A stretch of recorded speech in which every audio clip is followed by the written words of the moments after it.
저는 도박을 끊은 지 416일째고 고등학생 19살입니다.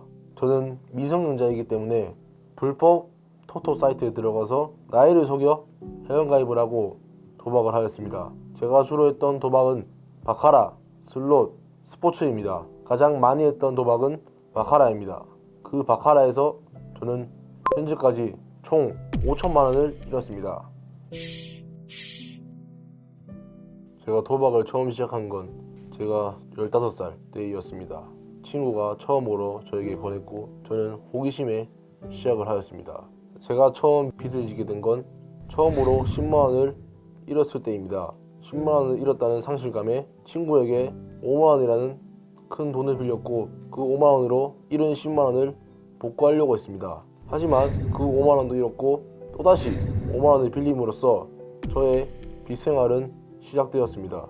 그러다 보니 학생으로서 갚기 어려운 100만원이라는 큰 빚이 생겼습니다. 그 100만원을 갚기 위해서 엄마에게 용돈을 조금 더 달라고 하였고 그 용돈도 부족하니 막노동을 시작하였습니다.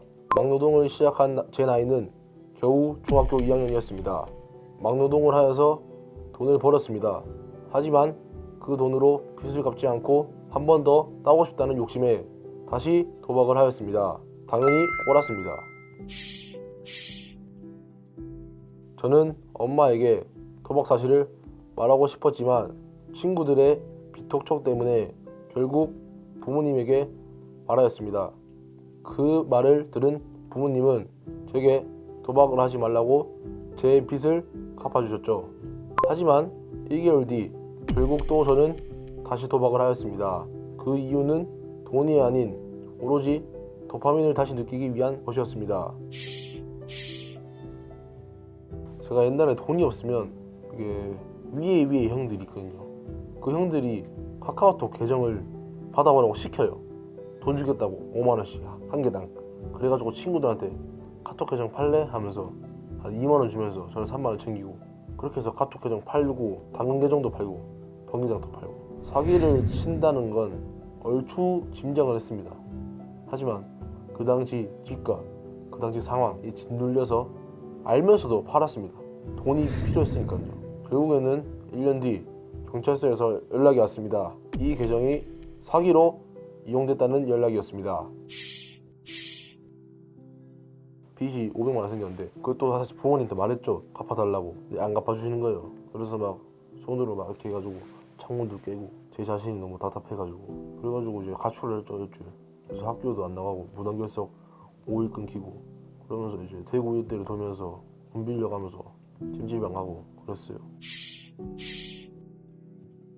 결국에 할머니가 진짜 속상해 하시는 거예요. 집에 들어가자 해가지고 집에 들어가서 부모님이랑 얘기를 했죠. 진짜 마지막으로 한 번만 도와달라고. 그리고 도와주셔가지고 그때 500만원이었는데 빚이 300만원이라고 거짓말을 했어요. 부모님한테. 그래서 그 300만원을 받고 오랜만에 친구들이랑 놀러 갔어요. 일단 뒷일은 나중에 생각하고 그래가지고 이제 놀러 가가지고 나 300만원 있다. 이걸 어떡할까. 친구들이 이제 마지막으로 한번 해봐 해가지고 300만원으로 도박을 해서 1000만원을 땄어요. 빚이 500 있었는데 500만원 있었는데 그래가지고 땅 1000만원으로 500만원을 빚으로 갚고 100만원은 융비로 썼습니다. 그리고 400만원은 100만원은 아버지한테 줬어요.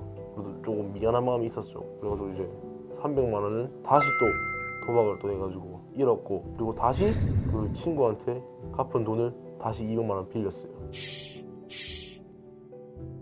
최근에 그 친구한테 빌린 250만원을 오로지 제 돈으로 다 갚았습니다. 400일 동안 매주 7만원씩 일주 용돈 7만원이었단 말이에요. 7만원씩 매주 갚았습니다. 학교만 왔다 갔다 하면서 주말에 안 놀고 그러다 보니까 도박도 안 하고 하루하루를 사다 보니까 정신없이 이렇게 400일까지 오게 된 것 같아요. 그 무리 중에 저 혼자만 하고 있었는데 그 당시에 제가 마지막으로 끊었습니다. 더 이상 하지 말자 다짐했습니다. 같이. 부모님의 권유로 대구 도박문제예방센터에 온 곳이었습니다. 그때 당시에는 제가 도박을 하고 있었지만 전혀 끊을 마음이 없었습니다. 하지만 여기서 만난 도박을 끊고 싶은 친구들과 어울리다 보니 저도 끊고 싶은 마음이 생겼습니다.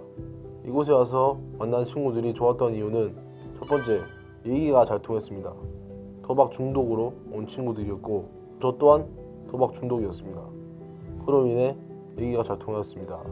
두 번째, 얘기가 잘 통함으로써 공감이 잘 되었습니다. 제 속마음을 털어주면 친구들도 공감을 잘 해주었고 친구들이 속마음을 털어놓으면 저도 공감을 하였습니다. 돈의 가치를 알았어요. 도박을 할 때는 이게 100만 원인데 진짜 이 현금이 100만 원 있는 것도 아니고 계좌에 100만 원 있잖아요.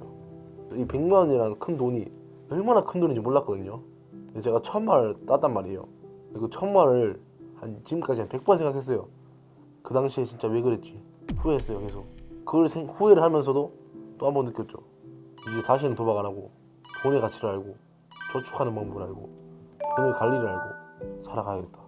그렇게 생각했습니다. 가장 미안한 사람과 고마운 사람은 일단 두 분이 있는데 부모님이죠. 부모님에게 손을 3번 벌렸고 그것도 도박으로 다름이 아닌 그걸로 미안하고 그리고 도박을 끊게 해줌으로써 부모님에게 고맙고 그런 걸 느낍니다. 여기를 다니게 해준 거예요. 그게 제일 고마워요, 부모님한테. 강연도 많이 듣고요. 매주 참석하세요. 그리고 이제 주변에 조언들을 구하고 책도 사서 읽고 좋은 걸 자꾸 추천해 주시죠, 저한테. 힘들었던 지난날을 회상하세요. 다가올 미래를 걱정하세요. 오늘을 보며 살아가세요. 그러면 도박은 자동으로 기억 속에서 잊혀집니다. 도박 끊으세요. 제발. 도박을 끊는 건 지능순입니다.